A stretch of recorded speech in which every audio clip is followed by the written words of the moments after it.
Good evening, and welcome to our City Government Study program. Tonight, 4 panelists will discuss our city government and explore and expand on the results of our League of Women Voters of Portland City Government Study entitled The City That Works, Preparing Portland for the Future. Our panelists will have up to 15 minutes each for their presentation, and then we'll have questions from the audience. Our first speaker is Mike Gleason, who is a consultant with Portland State University in the Urban Studies Department. He was formerly a city manager in multiple communities in Washington, Oregon, and California, and served for 18 years as the city manager of Eugene. Mike has a passion for cities and brings interesting perspectives as someone directly responsible for making cities work. Mike, you'll now have 15 minutes for your remarks.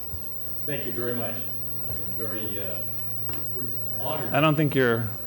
Oh, I hit the wrong button. Okay, there. Thank you very much. Well, it shows you how competent I am. Council used to point that out all the time. I am very honored to be here. As many of you probably know, the League of Women Voters back in the turn of the century, 1900s, were the main force, along with the National Civic League and the women's voting movement, to transform local government from basically the Tammany halls into a much more professional system. Been working on it for 100 years, but it's an honor to be part of the group that has such a transformative effort that there's still work on. I am a local government fanatic. I've been in the business for 50 years, managed 5 cities, 2 counties, owned 3 companies, so I know what it is to make payroll. I'm not an apologist for government, but it is both honorable and wonderful to be part of it as a public servant. I enjoy that very, very much, as did my father before me and my uncle and my grandfather. I want to tell you about your government, and it'll sound different than you normally hear. So take it with a grain of salt if you'd like. The unique feature of the government of the United States of America is not what you think it is. The unique feature is that it is local. It was designed local, it was created local, it was constituted local, and it is still local.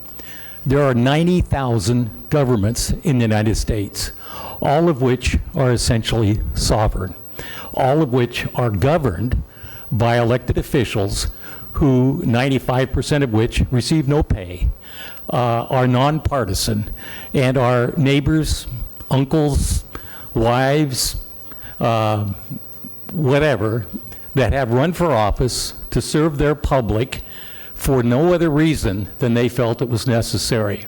They had no idea what they were getting into, and usually after about 5 or 6 years of fatigue, they leave, unfortunately, feeling that they've done something, but realizing that they've paid an emotional price. It is hard, very hard, to be an elected official. Harder than being a city manager, I might add, and paid much poorly. The unique character of the United States was created because the country had 150 years of local government experimentation before it even had a constitution.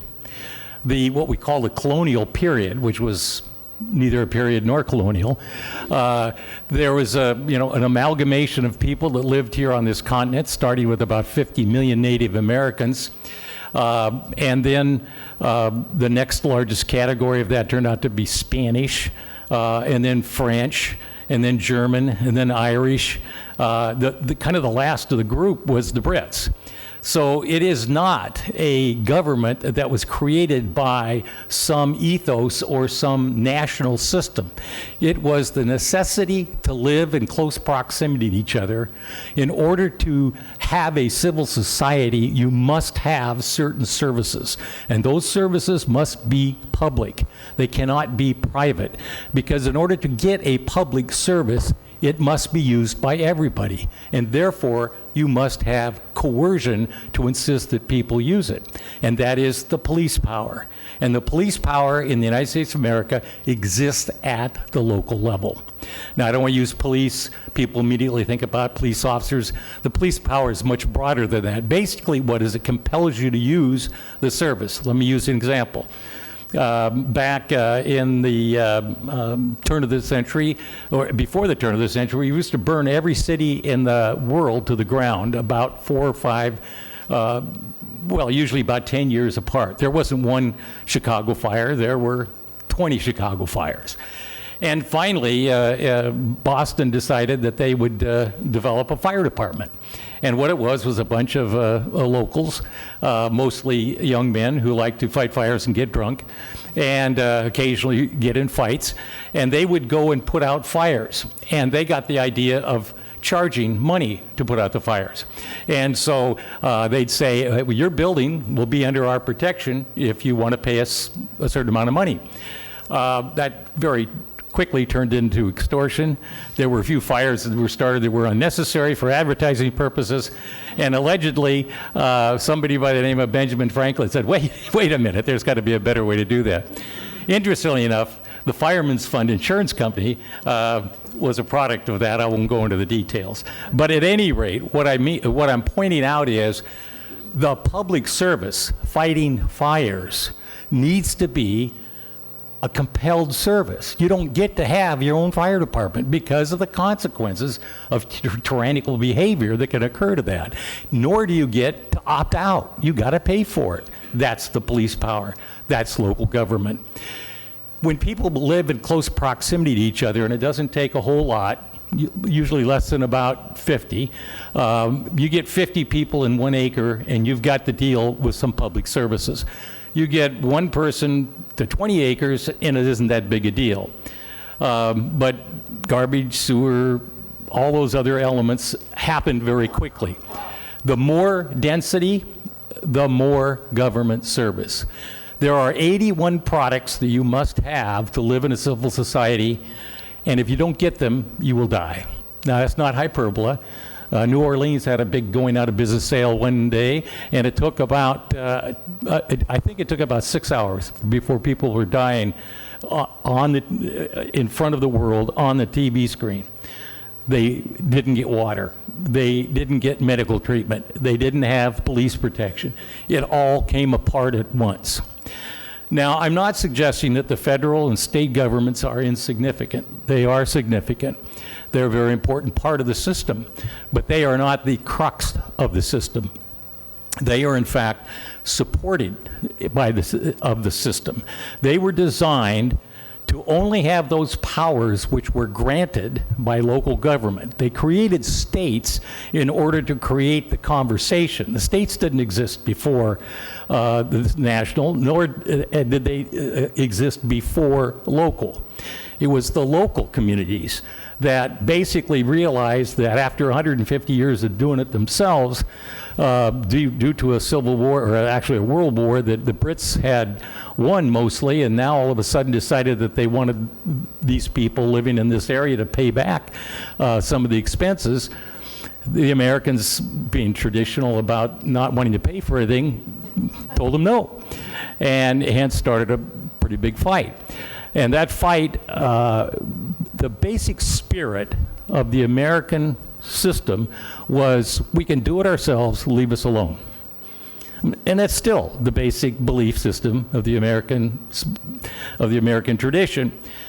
And we do it alone. We do it alone, but we must do it in concert with each other. The Constitution did not grant power to the federal government or the state government.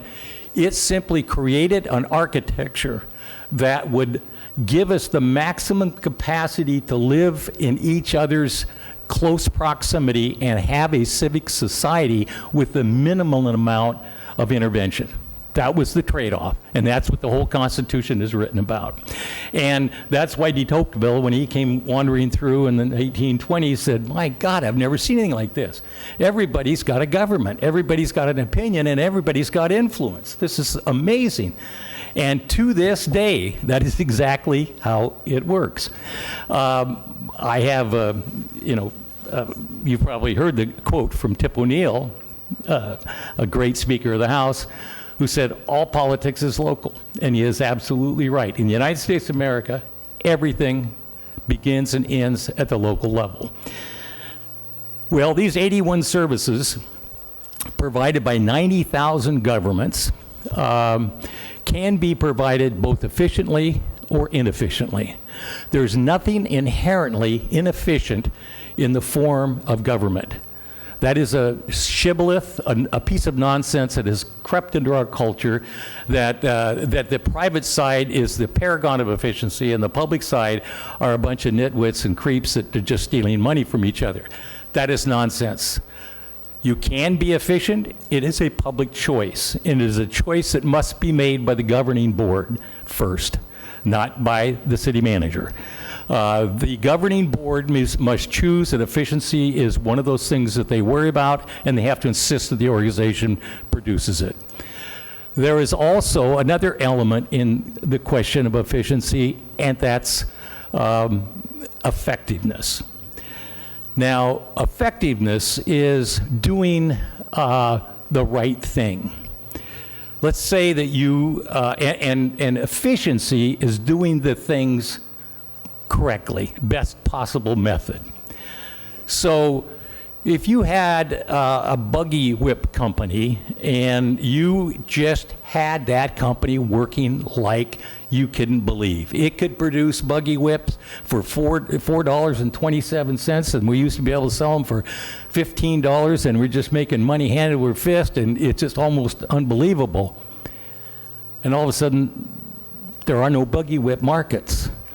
Now that's, the buggy whip decision is doing the right thing. Government, the governing part of government is about doing the right thing, choosing the public purpose. That must be done, as per the Constitution of the United States, by a representative government. It must be the majority vote of the governing body. The management, the doing the things correctly after you've chosen the right thing. We're going to have a fire department. For God's sakes, let's not make it waste water and do the wrong thing. That activity doesn't require the governing board to act as a majority. Now, it can do that, and I've seen organizations where the governing board focused on policy and politics and their role in the budgets and all that kind of stuff, and participated heavily in the management side, and it was a very effective organization. So once again, it's not impossible, and it's not even improbable. It is just much more difficult to do it when you try to do the governing and the management in the same place with the same body. It's not impossible, but it is very, very difficult. And the reason is, being an elected official and trying to deal with the equity questions that arise out of the public's needs is more than a full-time job. It is a tough assignment. And the imperative of getting the airplanes off the runway and the police cars out the door and then the sewage treatment plant turned on every morning is so compelling that what happens is typically the governing body lets the policy issues, which are very difficult to deal with and must be dealt with in consensus politics, they let them ride. So that's the dilemma. I would say to you that you have a very good government. I believe you have good managers in this government. I know a lot of them. You have good elected officials. I do think this particular system is difficult to manage, but once again, they've done a pretty damn good job over the years. I believe that they could do it better. It is very difficult when you're dealing with an organization that is the size of a Fortune 500 corporation. This is not a mom and pop store. And to run that without a lot of practical knowledge about how you manage something is really tough to do. Other than that, I don't have any opinions. Thank you so much for sharing your comments with us, Mike, and we'll return later. We now turn to Chris Topkin, who served as the Executive Director of City Club for 7 years before working for Bud Clark during his 2 terms as the Mayor of Portland. Chris will address the strengths of Portland Commission form of government and why it has been successful. Chris, floor is yours. Thank you. I hope everybody can hear me all right. It's working. Well, first of all, I'd like to commend the League for a very good report. I have to say that if I were going to be teaching civics somewhere about Portland and Portland city government, this is the first thing I'd have on the required reading list because it's so easy to understand, it's succinct, and it's objective. And I also want to thank you for the big print. At my age, it's very helpful. A couple of overarching comments.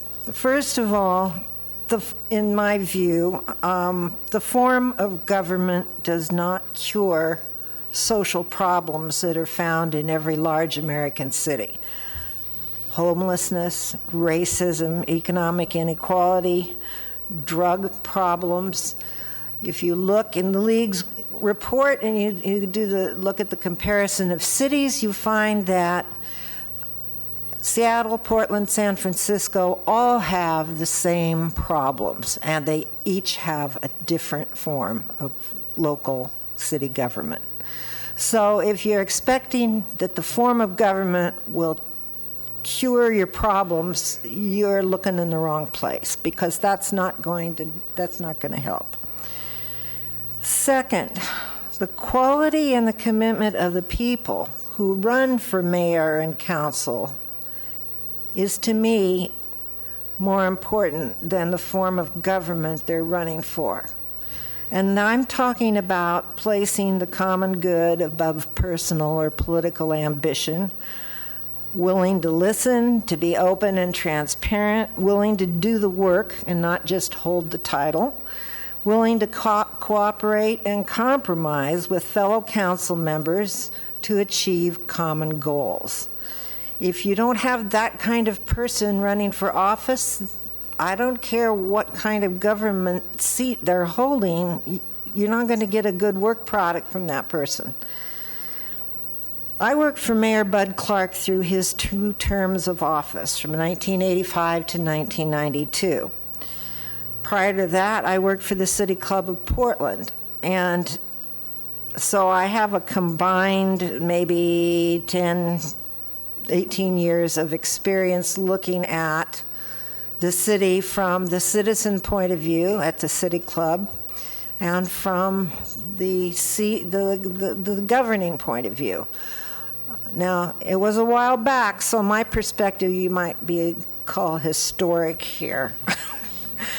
But I should say that Mayor Clark is a very strong supporter of the commission form of government. Now, he was a mayor, for those of you who might not remember him, who never held public office before. And he walked into what Mike described as a complex governing situation. And yet, he didn't have that much problem with it.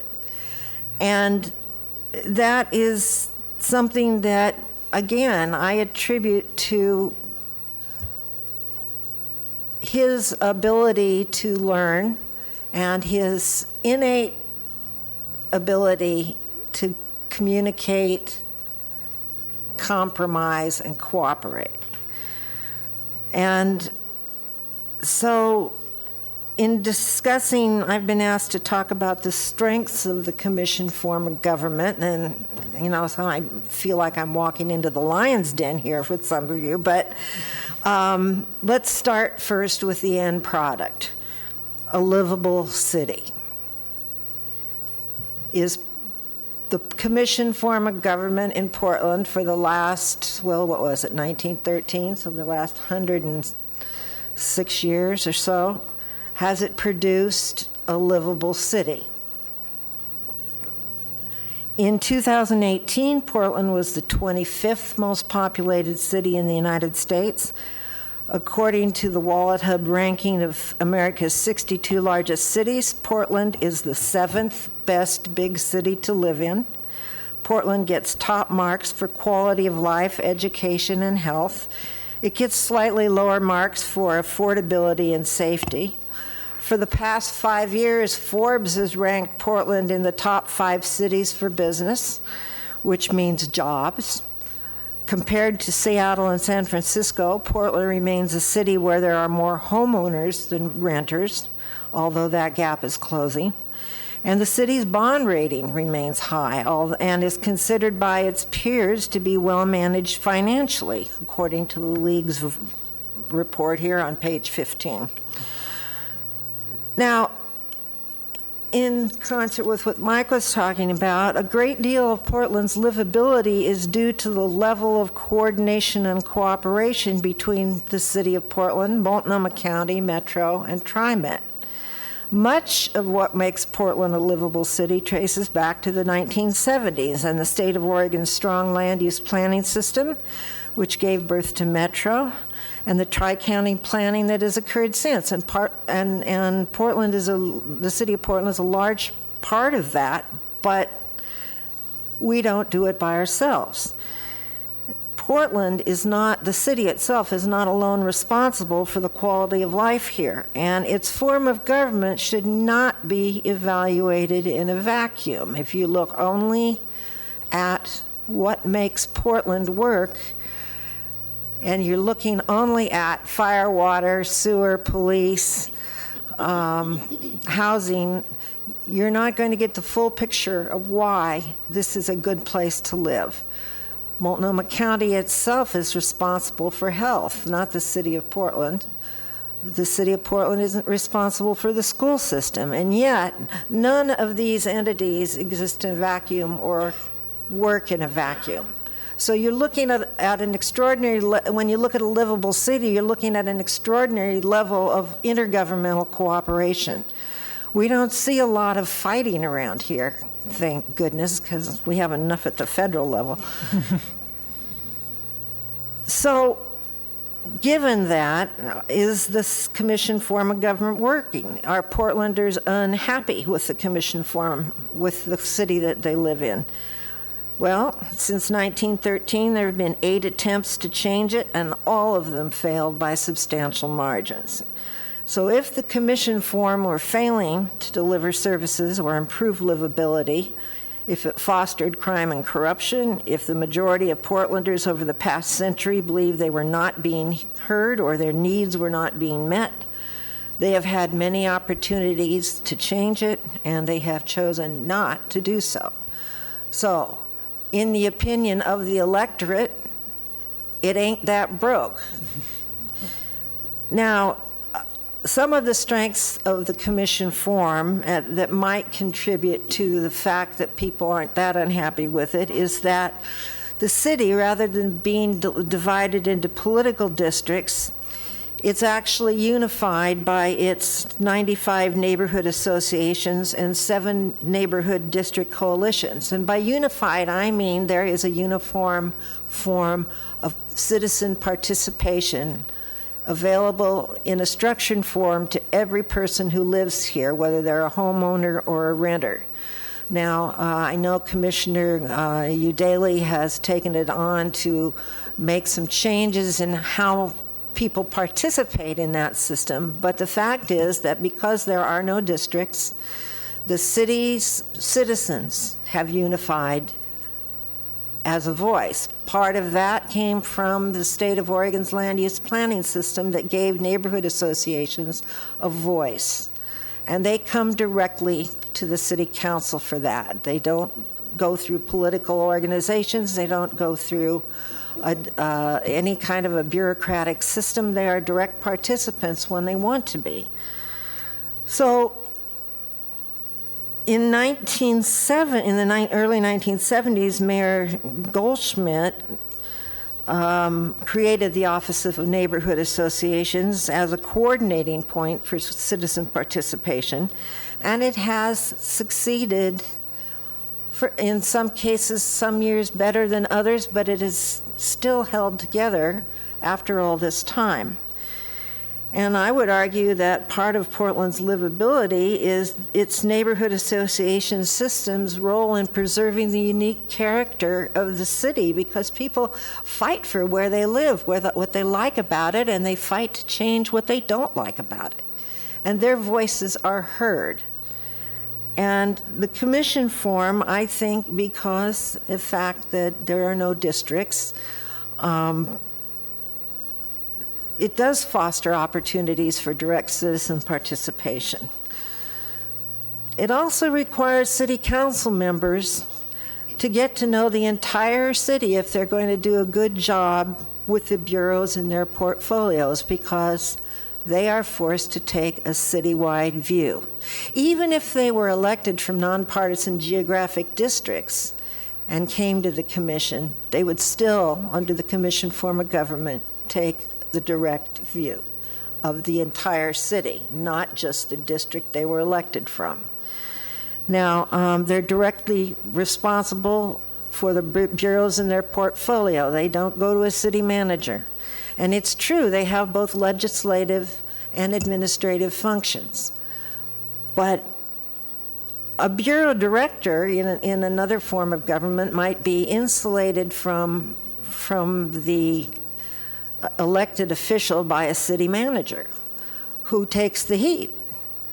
And a bureau director who, under the commission form, gets a phone call from his commissioner or her commissioner saying what is up over in Lentz, and that bureau manager shows up in front of that elected official directly and has to answer. And I've seen city bureau directors shaking their boots getting called into the mayor's office, and nobody's there to protect them. Now there are arguments on the other side of that say that bureau managers take up too much, the bureaus themselves take up too much of the council's time. And I'm going to let somebody else address that issue. But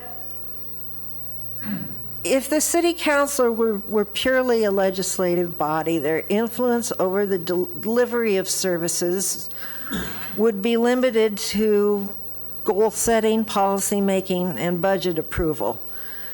And even the council itself gets funneled into a bureaucratic system. So you have more bureaucracy under other forms of government than under the commission form.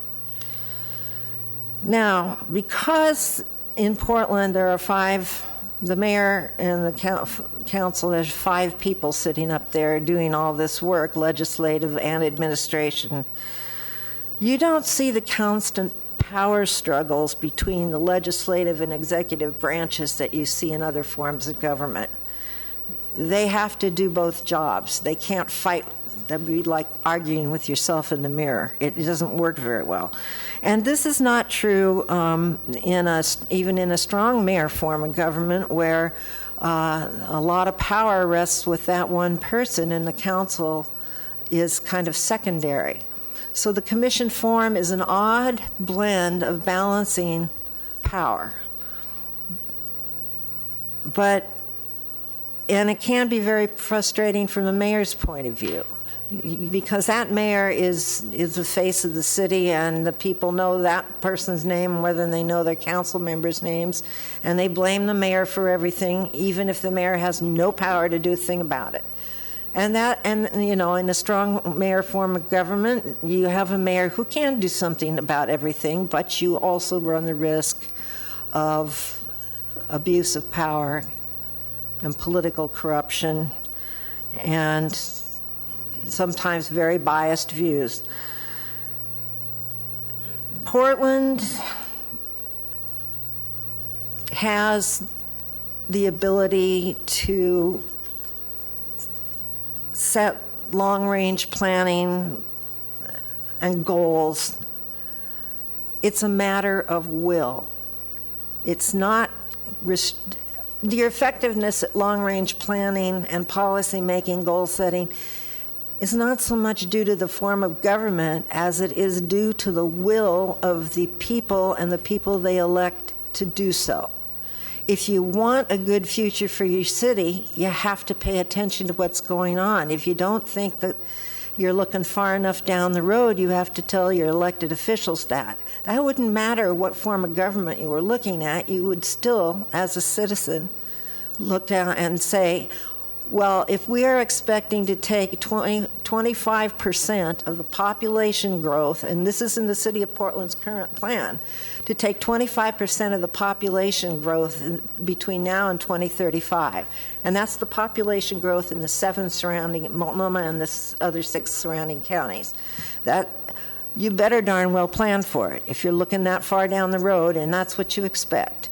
So when Bud was mayor, when we were doing it, and the City Club produced a report called A Vision for Portland's Future, and Bud read the report before he took office, and one of the reasons he got a hold of me, because he wanted to understand what was in that report, and he says, he walked into the council, just Joe Citizen got himself elected mayor, and said, are we doing any kind of future planning? Are we looking at long-range planning? And if not, are we looking at goal setting?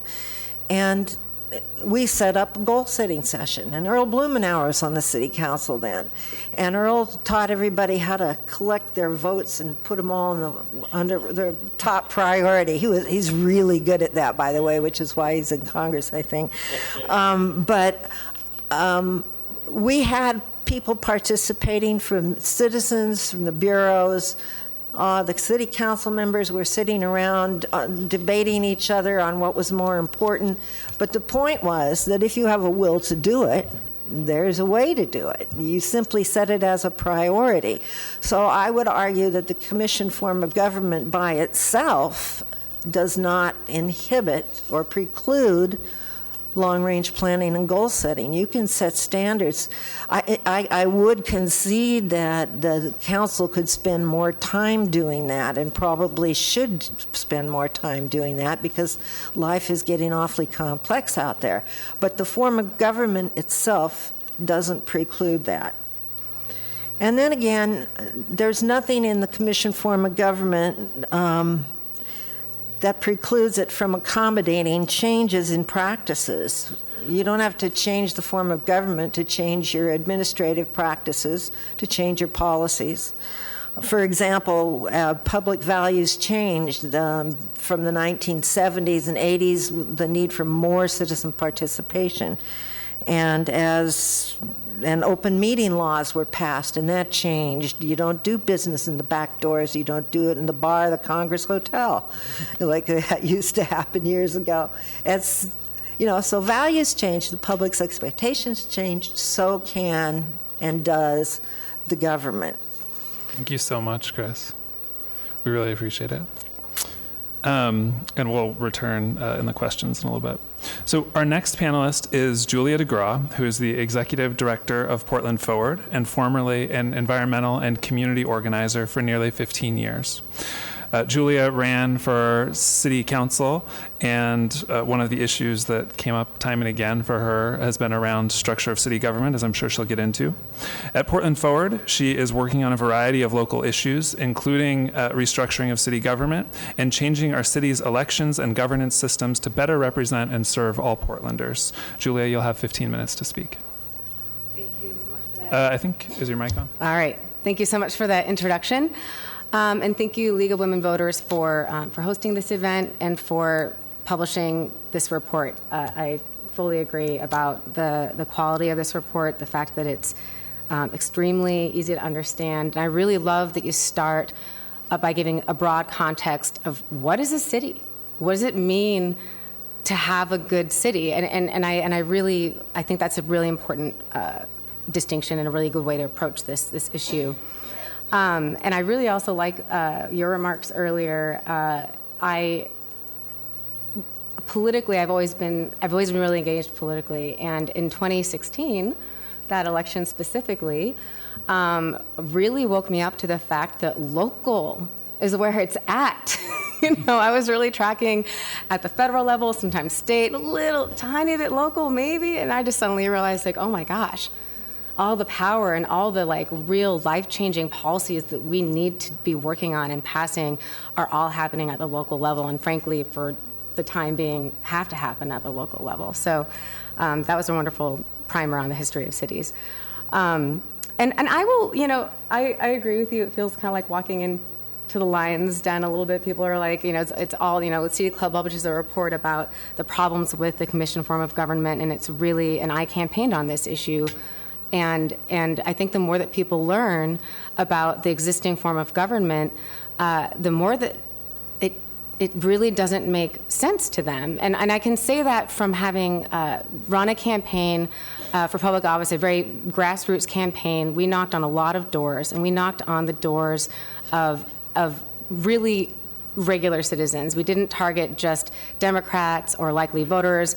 There were some times when I literally knocked on every single door on the street based on what I was doing. And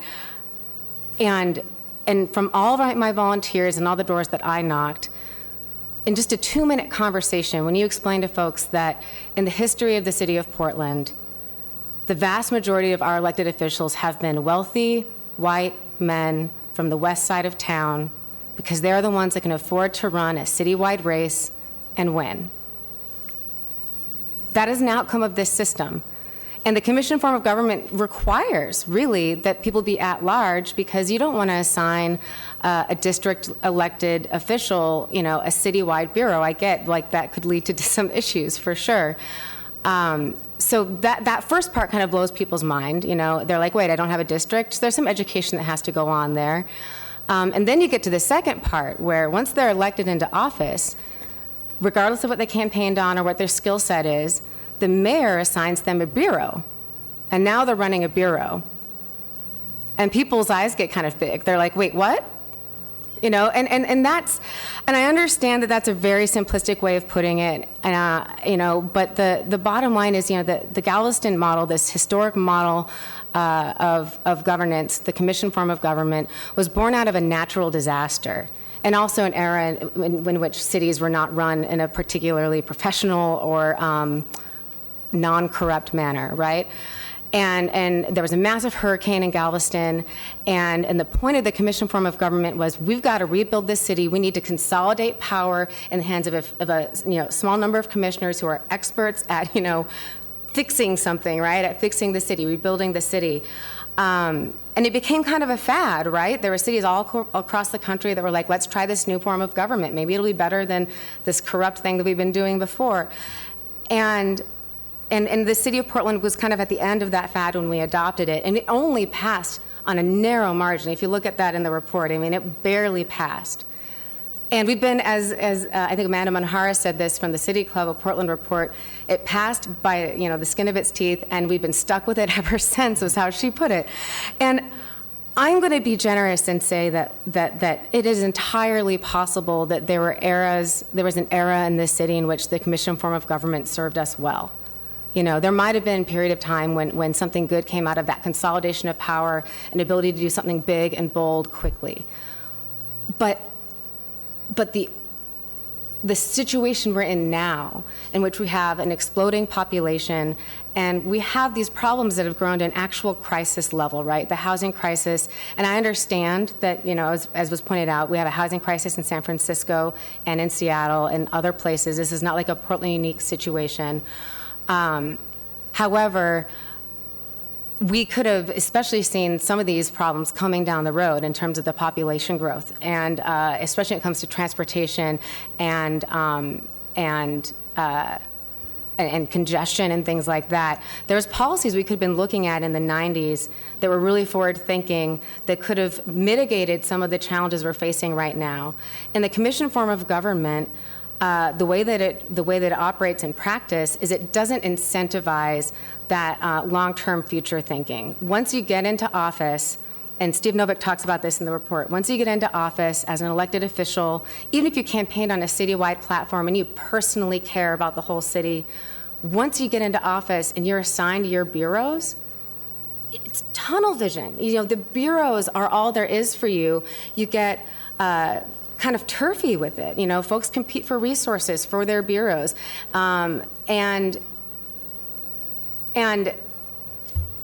what happens with that system is, I've spoken to folks who work in the city council right now, staffers, who say they spend 80 to 90% of their time running the bureaus. Who's representing the city? Who's representing their constituents? Who's putting in the big effort into looking at long-term policy decisions that need to be made and where the funding is going to come from for those, and how we're going to work cross jurisdictions to solve these major crises that require not only inter-bureau cooperation, but interagency cooperation. You're spending 80 to 90% of your time running your bureaus.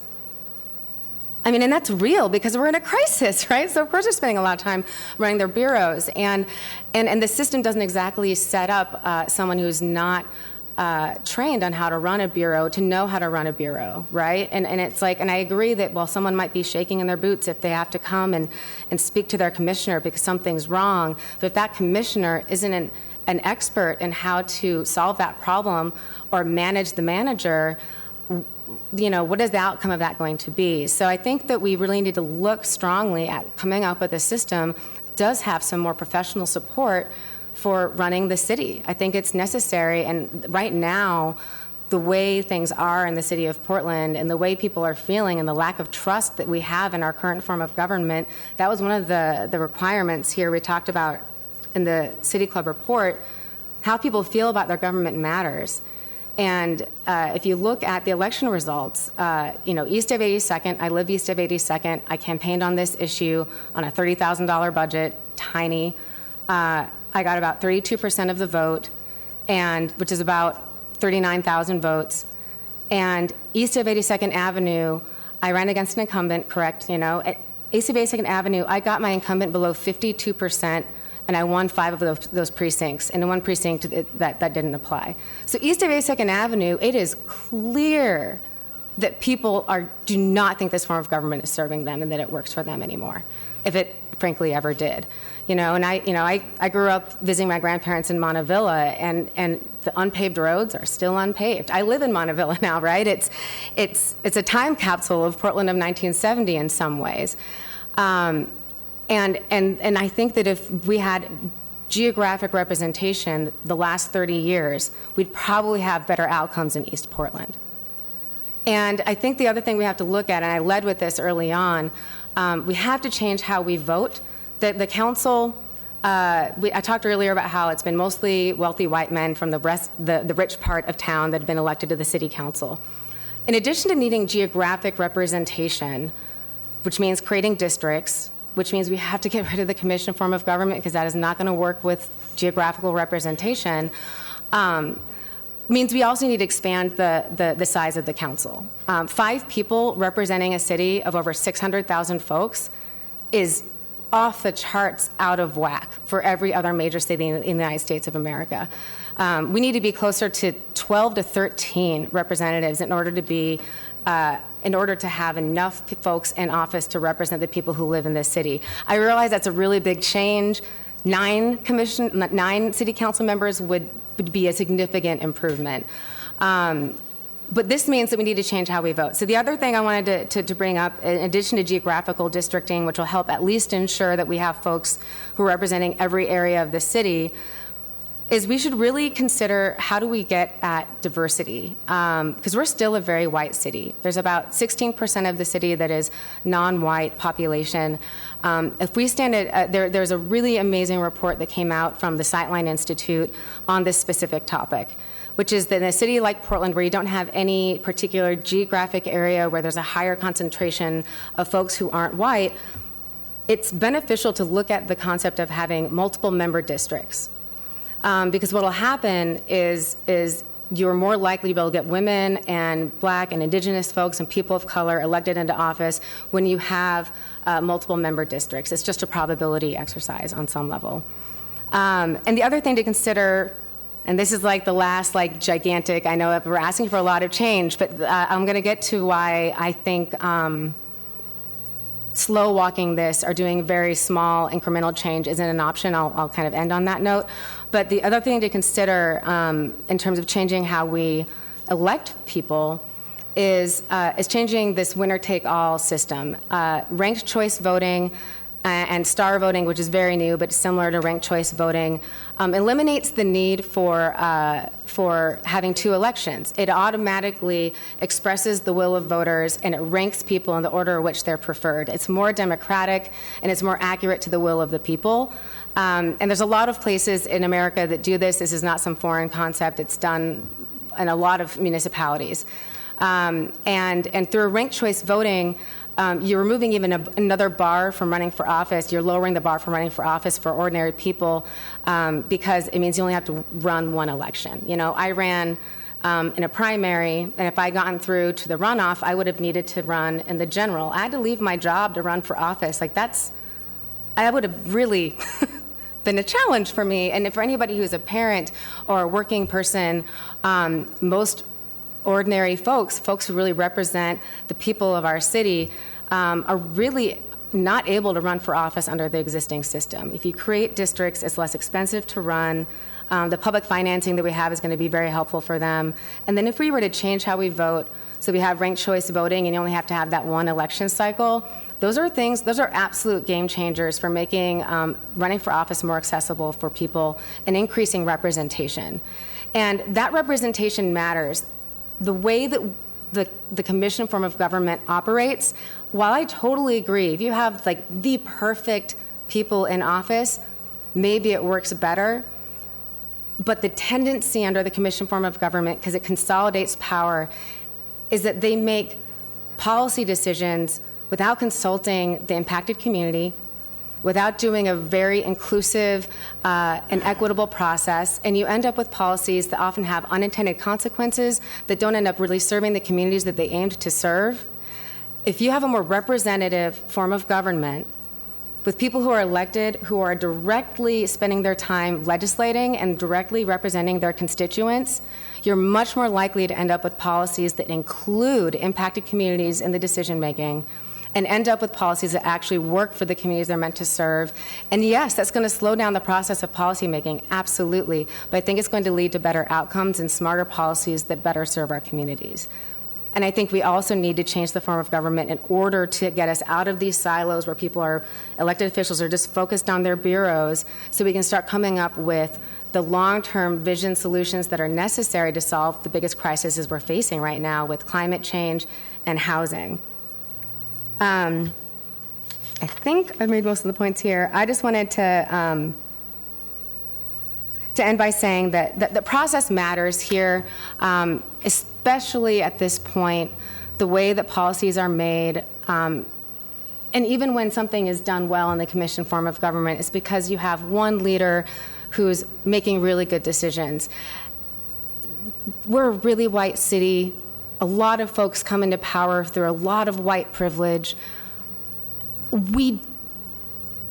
Power needs to actually literally shift into the hands of the people who live in this city. And I don't see the commission form of government being capable of making that transition. And it is past time for us to create space for people, people who live in this city, to own their own power and be making decisions on how the city is run. And I'm not talking about through the neighborhood associations. I'm talking about by being in elected office and working together with elected officials to create policy. And I think that a representative form of government where you separate the legislative out a little bit and people are allowed to actually govern and create policy with their constituents in mind is the direction our city needs to be going.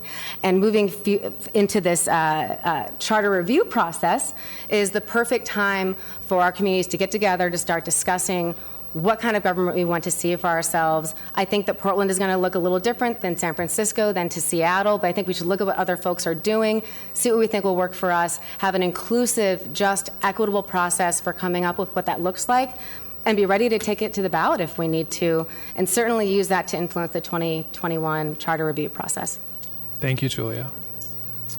We now turn to our final panelist, Betsy Pratt. Betsy has been a league member since 1970, serving in many different roles, most recently as the committee chair responsible for this report, The City That Works, Preparing Portland for the Future, and for organizing tonight's event. She retired from a 30-plus year career with the Bonneville Power Administration in a variety of management and administrative positions. And as a member of the Study Committee, I can say she's a very effective leader. Okay, thank you, James. I'm going to spend a few minutes providing a little bit more context about the city we live in, because sometimes we think it's enormous or we think it's small.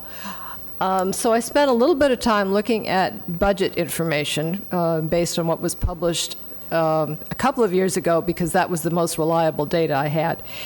The relative size of the city's budget is between 4.5 and 5 billion. That includes a contingency fund, and it includes debt service. If you drop that stuff out and come back to the stuff that's real money changing hands for salaries and for construction and for things, it's about 2.6 billion. So a lot of money goes through the city. This shows the relative proportion of the different city functions in their share of the budget. If you look at public safety, you think of the big function of, you would think that police and fire would be more than 12%, but that's about 12%, and that includes their pension program. Park and Recs is basically Park and Rec. Public utilities is the Water Bureau and the environmental services, the sewer. And so that's the biggest single entity in the city. Community development includes development services, which inspectors and permits, the Housing Bureau, community and civic life, but it also includes Prosper Portland, which is a very surprisingly small budget item all by itself. Transportation and parking, what it says, the PDOT. The elected officials, all of their staff, and this includes the auditor's office, is about 2% of the budget, so it's small. And then the last pot is the city support bureaus. It includes the city attorney, the budget office, the Office of Management Finance, where bond rating and revenue collection and personnel management and contracts happen. So that gives you what the pie looks like and what the share is. Now, we've talked, the one main function that the mayor has, the one big authority he has, is to assign bureaus. And this is, I'm not absolutely sure it's the most current bureau assignment, because he can change them. And in budget season, he changes them frequently. The pattern has been for the mayor to take responsibility of all bureaus during budget season and then hand them back out. So this shows all the elected officials. I included the city auditor because she's an elected official and because she's got sort of an interesting grab bag of things that have been assigned to that position. Those responsibilities are assigned by the charter. Those are fixed assignments for the auditor. Everything else is subject to change. And you will notice that the mayor has a very long list.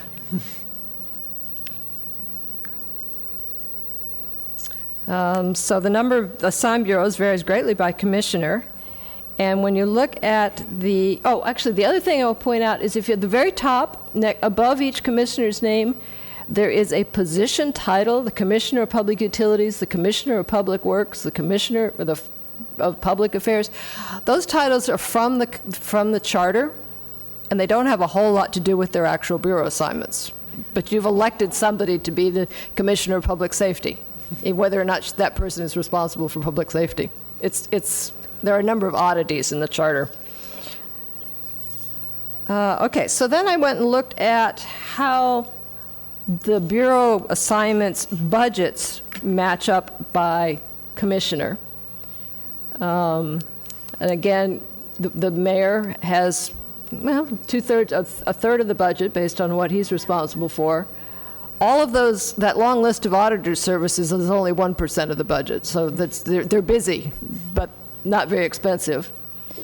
And then you can see the rest of them working their way around. If you want to know more about this, I suggest going and looking at the city website. There's a lot of information on there. In fact, this is what the city website looks like. Now, one of the things I wanted to go, and the teams spent a fair amount of time trying to understand what is the charter. And it's an odd document. and it's a little hard to understand. Once you find the segment in the city web pages labeled Charter Code and Policies, you then get down to something that talks about very strange terminologies. And you have to drill down. What you find is the code is something called titles, chapters 1 through 15, and as you drill down, you find out that there's a fair amount of substance there. Chapter 1 is titled Corporate Existence and Powers. Chapter 2 is the government and defines key city positions. And they use terminology very strangely. If you were going to write a charter, you probably you would probably do something with a very different model than this. It's a Christmas tree that we've hung all sorts of stuff on. But I wanted to talk a little bit more about the charter review process. A charter can be amended by city council action, by petitions initiated by the voters with a specified number of signatures, or by proposals from a charter review commission, which is supposed to be convened every 10 years, and that's a relatively new requirement for the city. It follows the model that the county adopted a while ago. Each city commissioner nominates up to 4 members who are supposed to reflect the city's racial and ethnic diversity, age, and geography, and are then subject to approval by the entire council. They can add more members if it seems appropriate. I think they are under the care and watch of the auditor, but it's been a while since they've been through this, and they were a little unsure about how it actually works out, but there are rules specified in the charter. The next cycle is scheduled to start in 2021. Regardless of this route for proposing a charter change, all changes must be referred to the voter.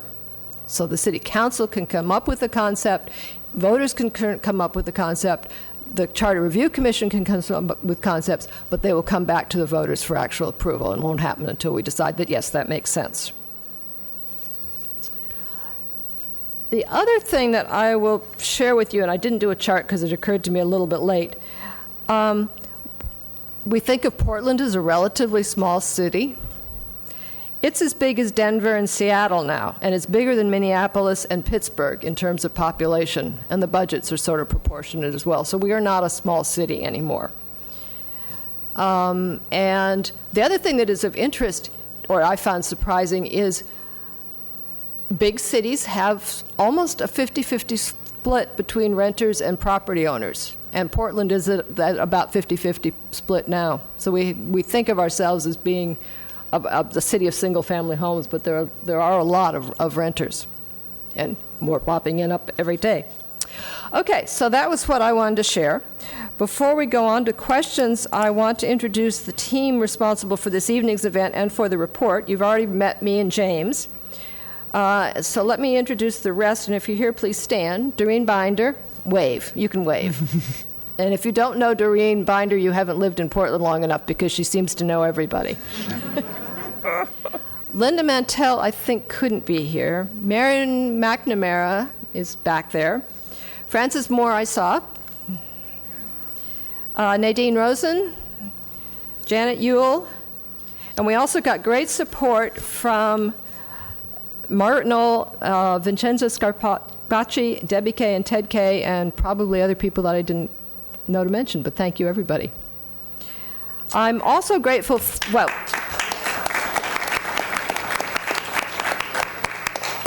I also want to say that I'm grateful to all the people who submitted patiently and generously to our questioning. They're listed in the report.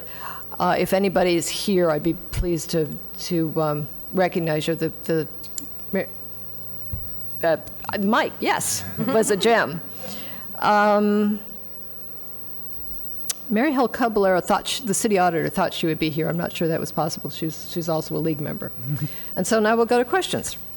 Well, thank you so much. I think actually the first question is a good follow-up to the end of your talk, Betsy, and the people that we spoke with. This audience member is wondering, what do our current city commissioners think about our form of government? And I know that we talked to several. I don't mean to put you on the spot, but this audience member really wanted to put you on the spot. So we we were able to connect with Dan Salzman before he retired and with Nick Fish, and they were both believers in the city commission form. They have both been able to make it work for them and have been able to thrive under it. I can't speak to the others because we weren't able to connect with them. But I suspect from the reasons that Joanne Hardesty and Colonial Daly ran for office that they would be in favor of something different. Any other former city commissioner who influenced our work, as Julia quoted, was Steve Novick, who wrote an op-ed in the Willamette Week just before we started our work that was all about changing the form. So this question, I think, might be best answered by starting with Chris, and we'll see if other folks have want to chime in. Julia spent some time in her comments speaking about the importance of historically marginalized communities and how the current form of government is seen as maybe one reason why some communities have been marginalized in Portland. And I think, given that marginalization has happened in a lot of different cities under different forms of government, it seems clear that it's not unique to our form of government, but I wondered if there was aspects that you think work particularly well or particularly poorly for marginalized communities under our current form. Well, one thing that the city is responsible for is police protection. And when we were in office for 8 years, the African American community was more concentrated in a section of the city than it is now in inner Northeast. And marginalization had a whole lot to do with police community relations. It was Mayor Clark's goal to introduce community policing, and we went through a number of police chiefs to get there with no small amount of publicity. Till we got one, Tom Potter, who was great. When he ran for mayor, he didn't like the job. But if you're talking about... this is a hard question to answer because it depends a great deal on, I think it starts with civic involvement. You have to educate future voters. You have to educate community organizations to be more inclusive. Yes, Portland has had, and the state of Oregon has had, a bad record when it comes to how we have dealt with minorities. And when I was working for the city, both Charles Jordan and Dick Bogle were on the city council, and they were both African American. And one thing Charles Jordan said to me once, when I was actually, before I joined the city, I was also president of the Mount Tabor Neighborhood Association at one time. He came out to talk to about some of the changes we wanted in the parks. And one thing he said to me, he said, "I'll go to bat for you, but if I look over my shoulder, and I'm at council going to bat for you, and if I look over my shoulder and you're not standing behind me, you won't see me again. You won't, you know." And so I think that organizing communities around goals for their community, and then allowing a very open process for citizen input into government is the way you demarginalize groups. And Portland is probably moving more toward that now than when we were there. But I do know this, when inner Northeast started to get infested with gangs, the black community came to the mayor with very loud voices and said, "We are not getting equal police protection. We're taking the burden of the crime wave here. We're ordinary citizens like everybody else." So we moved Northeast Precinct onto MLK in response to what the community wanted. They wanted increased police presence. And so it's not that the commission form doesn't hear you, if you're a marginalized group. There are just different ways of participating and getting the voices heard. Thank you. This question is, I guess, directed at Julia's position. And it says, shouldn't we be interested in having leaders who are capable and willing of collaborating regardless of gender and race? Under our current system, it's possible to elect commissioners with no relevant experience. I wonder what your thoughts are on that. Yeah, and I absolutely think that we need to have a system of government and a way for people to run for office so that anyone who has the drive to be a public servant has the ability to run a viable campaign and potentially win and serve their community. And voters should have the privilege of being able to make that decision.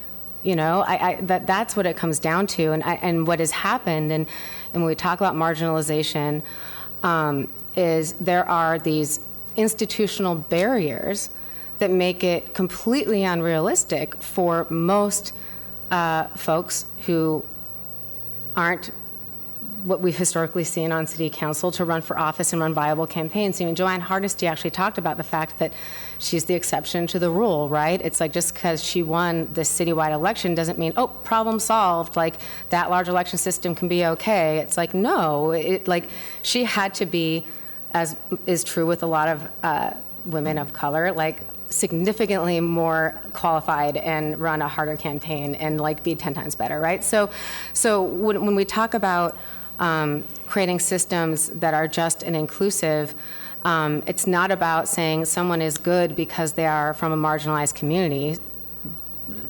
Their politics and their values are determine whether or not that person is good, and voters are smart enough to choose a good person, right? But what we need to do is remove the barriers so that folks with good values from any background have the opportunity to run for office, and we have the opportunity to vote for them. Thank you.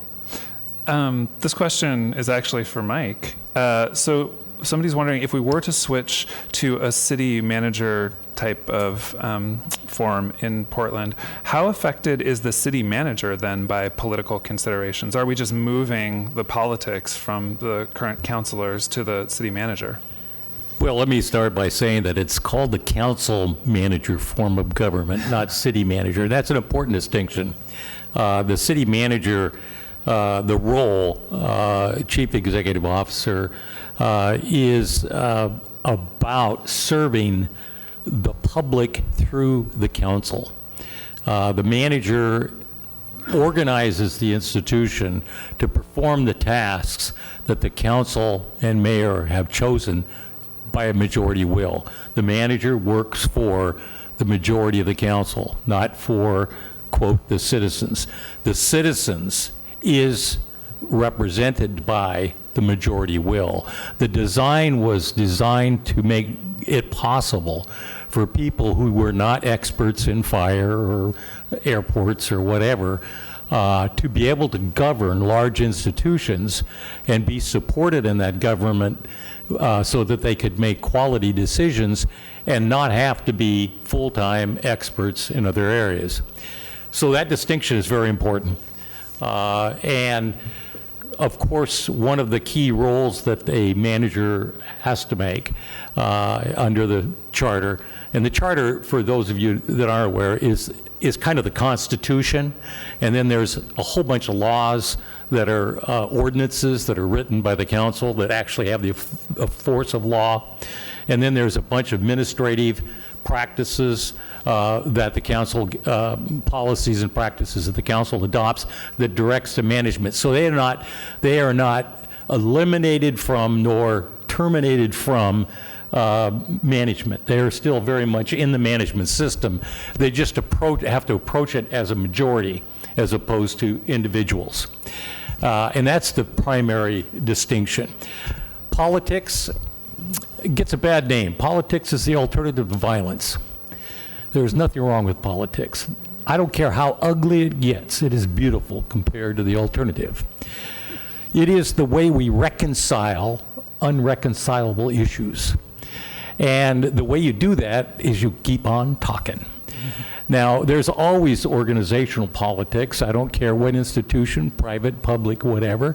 And the manager and the senior staff are obligated to keep that politics focused and confined to the operational issues. And the institutional and community politics comes through the council. And you darn bet a manager damn well better be aware of and keenly sensitive to the community's politics. But you better not be in the business of making those decisions. You're in the business of making it possible for the council and the mayor to make those policy decisions. So that's the distinction. And it's every mayor up until the current one actually has called me, including Bud, asked me to talk to them about their organization and whether they could do council manager forums. That have talked to Vera and Neil, and I would always start with, don't ever use the word city manager. It is just so fraught with legacy that it completely diverts the conversation. These things that we talk about, commissioner, strong mayor, weak mayor, council form, these are not discrete. These are all a continuum. I've seen council manager charters that look like a commission form. So if the council and the mayor choose to design their managerial systems and their policy systems in such a way that they want those separated into a more coherent, distinct relationship, they can do it. Yeah. And the problem that we have in this community is that we have got ourselves kind of latched into, by God, we're either going to change it or we're not. And the truth is, Doug Morgan is a good friend of mine, professor at University of Portland, and Doug calls them wicked problems. The wicked problems is why you need a different managerial approach. Not necessarily a different form, that's another issue. Typically, you're better off talking about form after you succeeded in delivering a system than starting afresh. But the wicked problems, the social service problems, the police problems, cannot be solved by a bureau. And that is where you get into trouble with a system that cannot integrate itself and solve these problems across bureaus. Thank you so much for that thorough answer. Unfortunately, we are at the end of our time for questions. We're going to give each of the panelists, should they so desire, another minute to minute and a half to provide any final thoughts for the evening, and then we'll wrap up. We're on a tight schedule because of broadcast and because all of you need to get home. Betsy, would you like to add anything? Now, if you look at the League study, you will see that we didn't try to provide answers. We tried to raise questions, because the process that the League goes through is to talk among ourselves and come up with what we believe are what we think is the appropriate responses. So it was intended as a thought-provoking document. Thank you. Mike, would you like to go next? I know an awful lot of the bureau managers and spend a lot of time with their colleagues. I can't speak for the commissioners or the mayors, but I can tell you it's almost universally agreed that the internal mechanics of the system are almost unmanageable. They will say that universally. And it is not because there's bad people or bad commissioners, that 50 years of a system that has paid damn little attention to its managerial mechanics has driven an awful lot of good managers out of the door. Thank you. Chris, would you like to go next? I guess Tom Reinhardt couldn't fix the problem, huh? I just say this.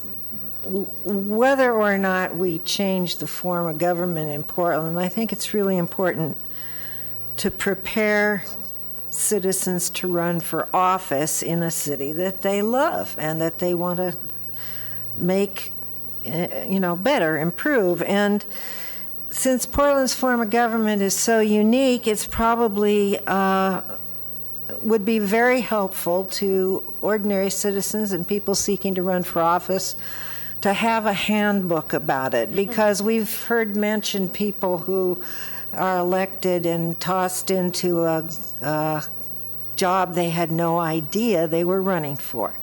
So I would love to see the league produce a companion to this report that was a handbook for people running for city council in Portland, Oregon. Great idea. Join us. Finally, Julia. I really appreciate the final remarks there from you, Mike, about that we need to find a way for our bureaus and our city leaders to work across their bureaus and to work within the interagency. We have Metro, for goodness sake, right? We're the only locality that has a metro, right? Like we have all of these amazing resources and opportunities to cooperatively make this region work for everyone who lives here. And I think the fact that it is pretty universally felt from the inside and on the outside that something has to give in terms of Portland, the way that Portland is being managed is indicative that something has to change. And my only, I totally hear you about the concern about the fact that it seems like we're throwing the baby out with the bathwater. I have yet to, although I am open-minded, I hope I don't rue the day that I say these words, to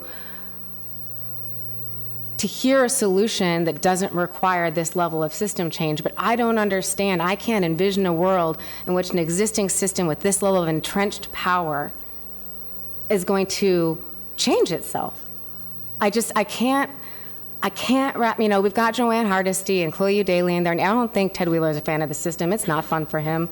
So maybe we'll get something amazing out of this charter review process, and I'm really gonna work as hard as I can to make that happen. But I also think we need to be fully prepared as a community to come together with something that's gonna work for all of us and pass that at the ballot and have it be better than what we currently have, and know that there's no such thing as a perfect form of government, and it's gonna take everyone engaging and educating ourselves and trying to make it as good as it can be. So, yeah, thank you for this opportunity. What a great thought to close on. Thank you. So I'd like to take the opportunity to thank each of our speakers for sharing their expertise and thoughts on both the updated study and on our city government in general. This concludes the recorded portion of our city government panel discussion. Please join me in thanking our panel and for helping us understand the opportunities and challenges ahead of us as we engage in further conversations around Portland city government.